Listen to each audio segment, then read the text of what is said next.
बरगड़ निगमानंद विहार स्थानीय संकीर्तन परिषद आनुकूल्य पड़ार वरिष्ठ सदस्य धर्मेन्द्र पतिक बासभवन में महाविषुव संक्रांति और ओडिया नववर्ष अवसर में सामूहिक हनुमान चालीसा पाठ कर महासमर पालित हो जाए।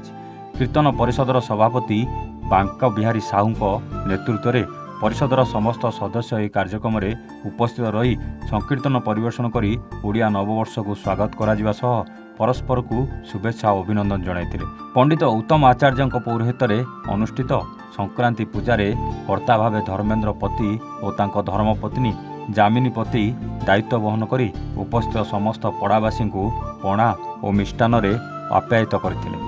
ଏହି କାର୍ଯ୍ୟକ୍ରମରେ ଉନ୍ନୟନ କମିଟି ସମ୍ପାଦକ ଟିକେଲାଲ ନାୟକ, ଉପସଭାପତି ଅର୍ଜୁନ ସେଠଙ୍କ ଅଧ୍ୟକ୍ଷତାରେ ଓଡ଼ିଆ ନବବର୍ଷ ଉପଲକ୍ଷେ ଅନୁଷ୍ଠିତ ଆଲୋଚନା ଚକ୍ରରେ ଅବସରପ୍ରାପ୍ତ ପ୍ରଧାନ ଶିକ୍ଷକ ଲକ୍ଷ୍ମୀଧର ଦିଶ୍ରୀ, ଅଧ୍ୟାପକ ସୁରେଶ ବାରିକ, ପ୍ରଦୀପ ସାହୁ, ଡୋଳାମଣି ବିଶି, ଦୈତାରୀ ସାହୁ, ରାଜେନ୍ଦ୍ର ସାହୁ, କୁଞ୍ଜ ଭୋଇ, ଚନ୍ଦ୍ରମଣି ଦାସ, ଚନ୍ଦ୍ରଶେଖର କମ୍ପ, କାଳିଆ ସାହୁ, ନବୀନ ସାବତ, ଟଙ୍କଧର ବାରିକ, ଆକାଶ ସେଠୀ, ଅଚ୍ୟୁତ ବାରିକ, हेमंत प्रधान प्रमुख उपस्थित रही ओडिया नववर्ष और पणा संक्रांति पालनर महत्व विषय आलोचना करथिले।